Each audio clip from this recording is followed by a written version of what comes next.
अब तक आपने देखा। रुको, आज शाम को छोटो बुआ की सगाई से मैं भी आपको एक चुनौती देता हूँ। अगर यो अंगूठी मैंने सबके सामने आपके छोटो बुआ को पहना के अपनी ना बनाया तो आप जो बोलो वो मैं हारूं।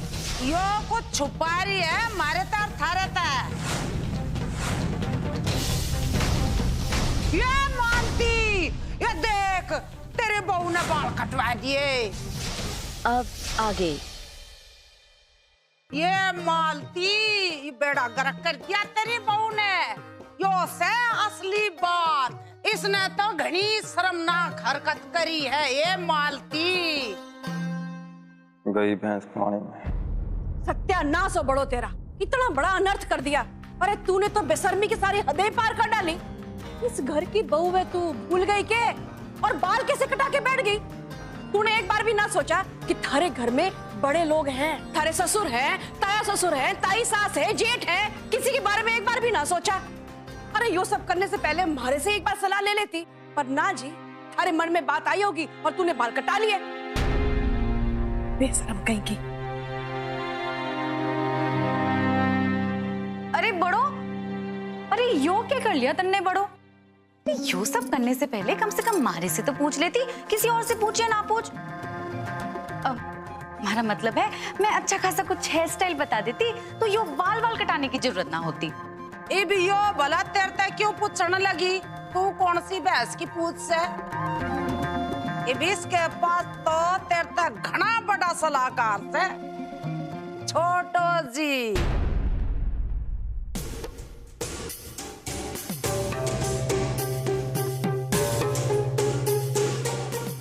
इसने इसे सलाह दी होगी बाल कटवाने की। और वो जो है ना बाल की दुकान, क्या कहवा उसने, ब्यूटी पार्लर लेके गई होगी और कटवा दी इसकी चोटी,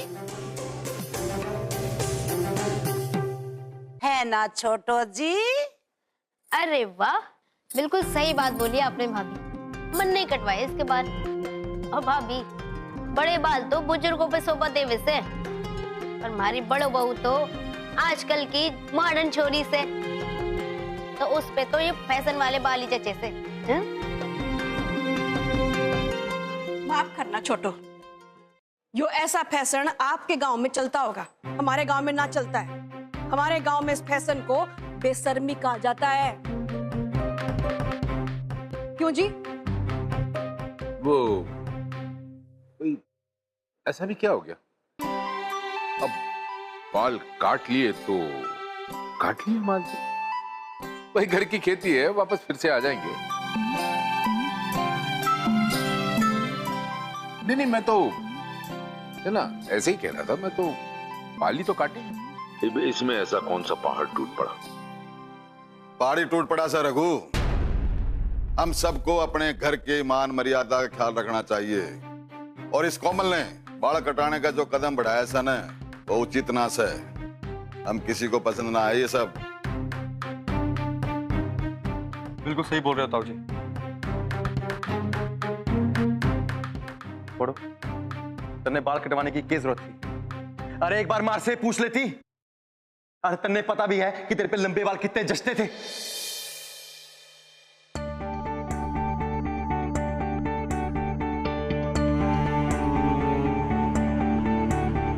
सच्ची? हाँ बड़ो, अरे तेरे पे लंबे बाल बहुत जचते थे। आपको सच में मेरे लंबे बाल अच्छे लगते थे? हाँ। यो आप दिल से बोल रहे हो लक्की जी? अरे मैं दिल से काम बोलता हूँ, मैं तो लीवर और किडनी से बोलता हूँ ना।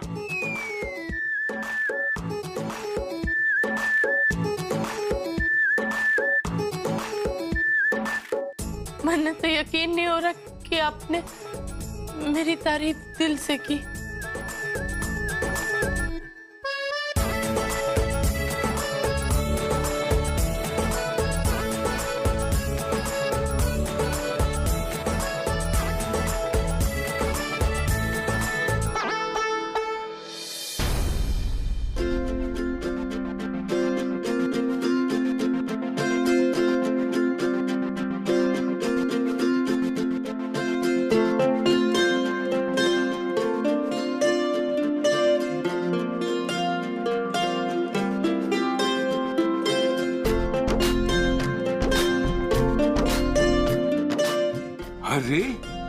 मालती, देख तो कोई बाल न कटे।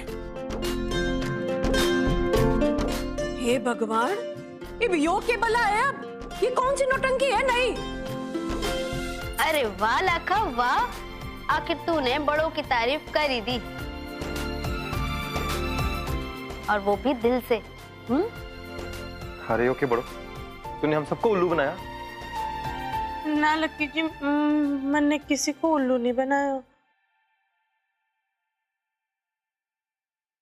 बड़ों को तो अपने बाल कभी कटवाने ही ना थे, पर हमारी इज्जत के आगे झुक गई बेचारी। लाखा सच बताओ, आज तूने बड़ों की तारीफ करके बड़ों के संग संग हमारा भी दिल जीत लिया।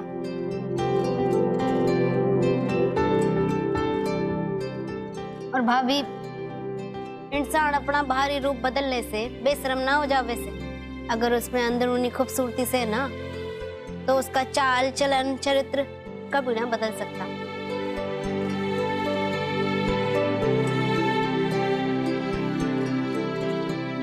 बड़ों चाहे अपने बाल ही क्यों ना कटवा ले, पर उसके चरित्र की सुंदरता कभी ना बदल सकती। यो तो घनी फिल्मी बात कर रही से, बड़ी आई बड़ों का चरित्रवान की तारीफ करने वाली। थोड़ा सा सब्र कर छोटो, फिर मैं बताती हूँ तने और तेरे भाइयों ने कि तू कितनी बड़ी चरित्रवान से। और फिर मैं यो भी देखूंगी तेरी कैसे होगी सगाई, और तेरे ब्याह में कैसे बजेगी सहनाई। भाई ये बताइए, जवाई राजा कहाँ है? सगाई करनी है कि नहीं करनी है? जी भैया बस रास्ते में ही हैं, अभी थोड़ी देर में आ जाएंगे। थोड़ी देर में आ जाएंगे ना, तो फिर ठीक है। बात ये है कि घनी भूख लागे से। भैया जब तक वो नहीं आते, क्यों ना हम लोग खान पान कर ले। अभी हमने तो पहले ही दबा के खा लिया से। चलो अब थोड़ा हम आंगन में टहल के आते से। भाई जब तक जवाई राजा आते हैं हम लोग भी कुछ खा पी लें। क्यों? आइए आइए भाभी।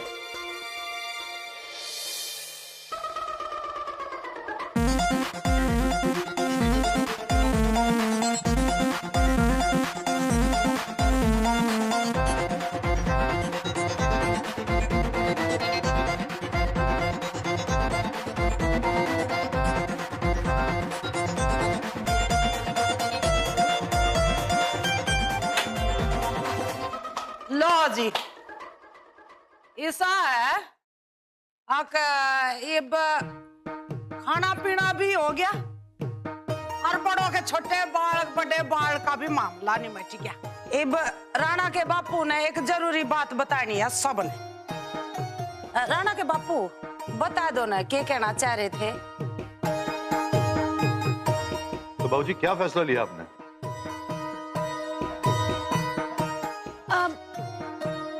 आपकी बात से याद आया कि लाखा के बाबूजी ने भी एक फैसला लिया है, और वो भी फैसला सबके सामने सुनाना चाहते हैं। राणा के बापू खड़े हो जाओ, बता दो ना सबको। आप बताओ ना सबको। हाँ ठीक है भाई।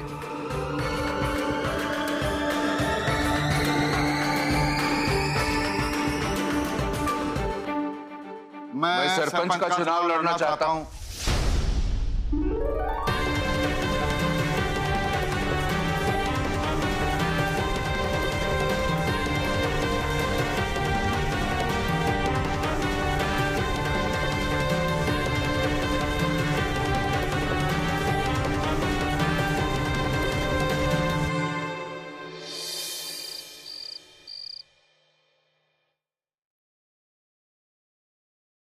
मेरा गर्लफ्रेंड में तेरी बॉयफ्रेंड जाने तू।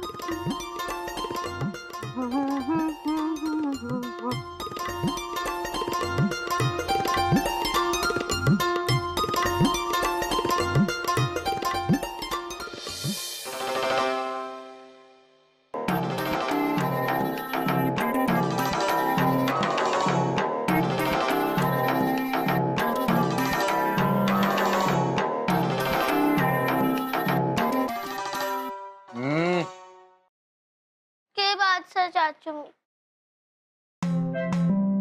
जो हमारे भतीजे साहब कहाँ जा रहे हैं और ऐसा मुंह क्यों लटकाया हुआ है उन्होंने? कल स्कूल में फैंसी ड्रेस कंपटीशन है और मुझे भी कोई जानवर, फल या फूल बनना है। तो ये तो अच्छी बात है।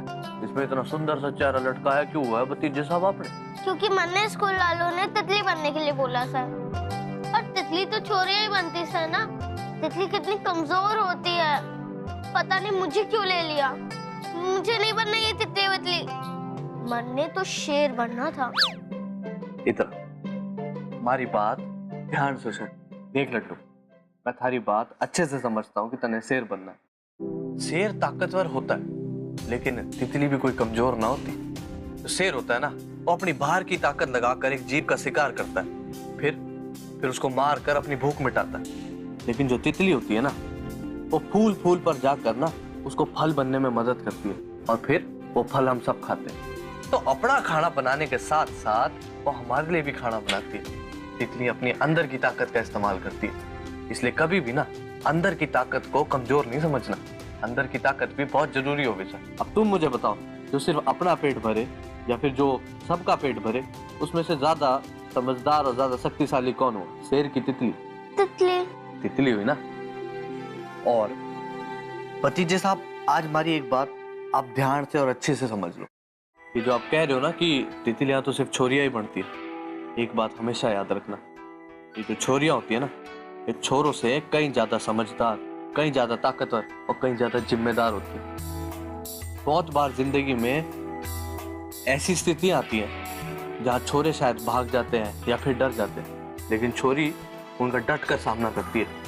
इसलिए मैं आपसे वादा चाहता हूं कि आज के बाद, बल्कि अब से, आप कभी भी किसी छोरी को किसी छोरे से कम नहीं समझोगे। आई बात आपको समझ में? ठीक से वरदान चाचू, अगर आप इतना ही कह रहे हो तो ठीक ही होगा। मैं तितली बनने के लिए तैयार हूँ। यो ही ना बात मेरे भतीजे। पर मैंने तितली बनाएगा कौन? हाँ, अब यो बात सोचने वाली है भतीजे साहब, तने तितली कौन बनाएगा?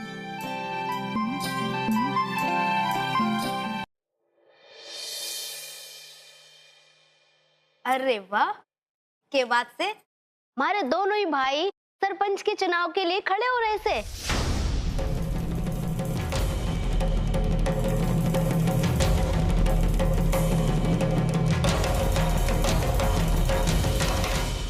अगर देवर जी राणा के बापू के सामने खड़े हो गए तो देवर जी का जीतना तो पक्का से, पर मने भी किसी हालत में राणा के बापू को जिताना से। ऐसा क्यों हो गया देवर जी, जो तुम अपना अखाड़े की कुश्ती छोड़ छाड़ के और इलेक्शन में कूद पड़े? तुम तो कह रहे थे कि तुमने सरपंच बनने का, इलेक्शन लड़ने का कतई मोह ना है, फिर अचानक तब कैसे मन बदल गया थारा? और मन बदला भी जिब राणा के बापू ने इलेक्शन लड़ने का फैसला ले लिया। देखो देवर जी, मैं बात कहूंगी सही, तुम अपना यो जो फैसला लिया ना, इसने बदल दो। भाभी, ऐसे कैसे अपना फैसला वापस ले ले? आप क्या पूरा गांव अच्छी तरह जानता है कि इनसे ज्यादा गांव वालों की भलाई कोई ना चाहता है। फिर चाहे गांव वालों की भलाई हो, गांव का विकास हो, ये अपनी क्षमता से आगे जाके उनके लिए करते हैं। और जब आज यही काम उनको सरपंच का चुनाव लड़के सरपंच के पद पे बैठ के करने का मौका मिल रहा है, तो आप कह रहे हो कि अपना फैसला वापस ले ले? क्यों भला? हाय मालती, आ तो घनी ऊंची आवाज में रुका दे दे के वकालत करी है तू देवर जी की। माफ करना भाभी, अपने पति के साथ उसके फैसले में खड़े होना, उसकी वकालत करना नास है। और आप भी तो यही कर रही हो, भाई साहब के साथ उनके फैसले में खड़ी हो, फिर आप ना वकालत कर रही हो अपने पति की। मालती, कुछ घनी ना बोल रही तू? मालती,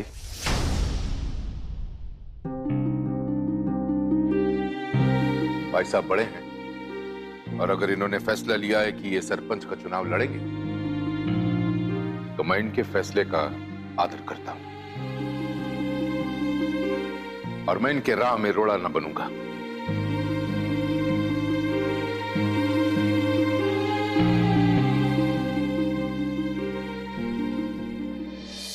बाकी रहा मेरे सरपंच बनने का सवाल, तो मैं सरपंच बनूं ना बनूं कोई फर्क नहीं पड़ता। मैं गांव वालों की सेवा वैसे ही करते रहूंगा जैसे आज तक करता आया हूं।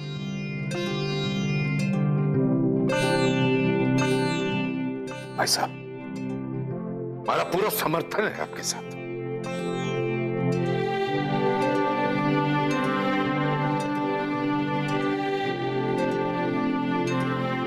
अरे वाह, देखा, बातों बातों में बात बन गई। अब तय हो गया कि सिर्फ कैलाश भाई ही चुनाव के लिए खड़े होंगे। भाई साहब, कल दोनों भाई मिल के चलेंगे आपकी उम्मीदवारी की पत्री भरने। रघु,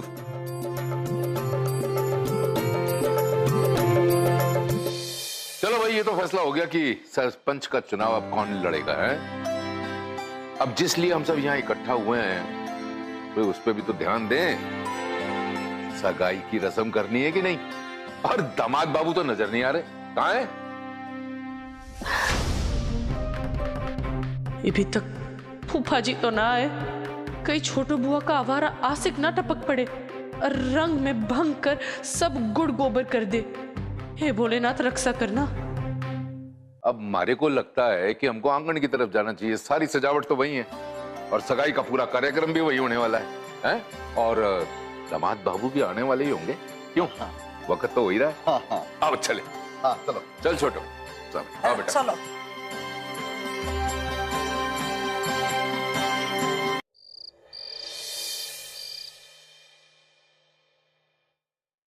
प्रज्ञा चाची बनेंगी मन्ने तितली। नहीं, वो अरे लट्टू, चाची को घर के काम हो गया ना, चाची ना कर पाएंगी। तू आ, हम देखते हैं कौन बनाएगा तने तितली। लट्टू, थारी माँ भाभी बनाएगी तने तितली। ना, मैं माँ से कुछ ना कहने वाला। वो हमेशा की तरह हमारे पे गुस्सा करेंगी। लट्टू, हमारी बात सुन, हम कुछ करेंगे ना, हम देख लेते हैं कैसे कौन बनाएगा तने तितली। तू आजा, चाची को तंग ना कर, आजा। चाची, आप बनाओगी ना मन्ने तितली?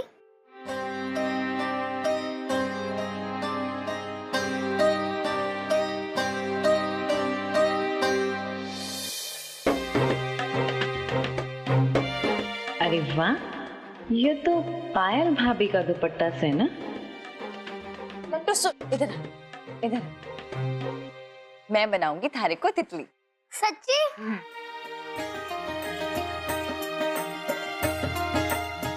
गया, चल।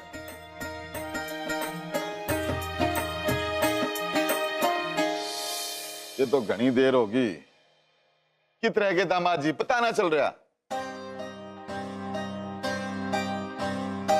बस बस भैया, थोड़ी देर में आने ही वाले से। अम्बे भाई, यो क्या तमाशा लगा रहा क्या है? हरा भाई आ रहा है, ये बताई ना पहुंचा। कहीं सा तो ना थारे भाई ने यहाँ ना आने का फैसला कर लिया हो।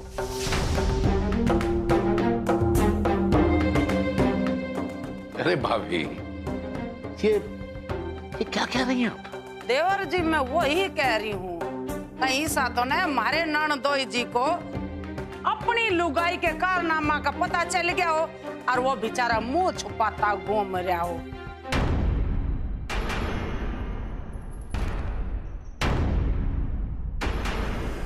और यहाँ आना ही ना चाह रहे हो।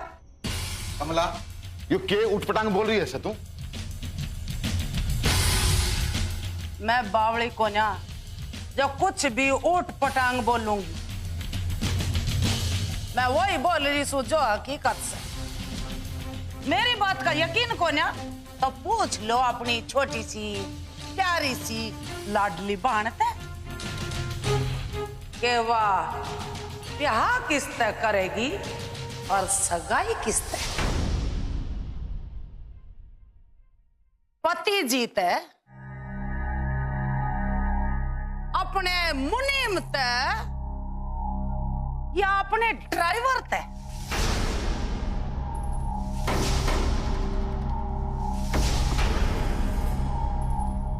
किस ते बताओ मने।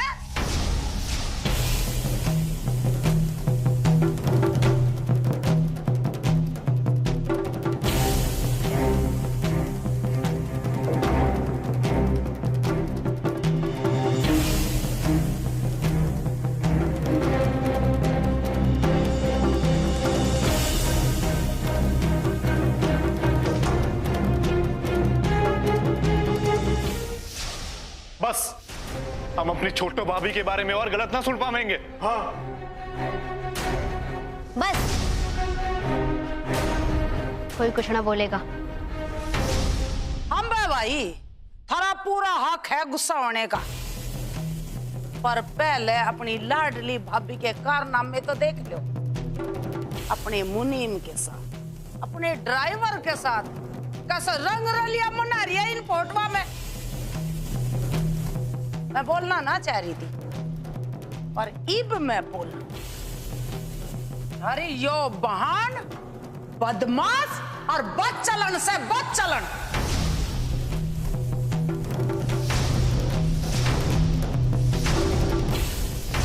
हे भोलेनाथ, जिस बात का डर था उससे तो कई ज्यादा भयंकर बात होगी।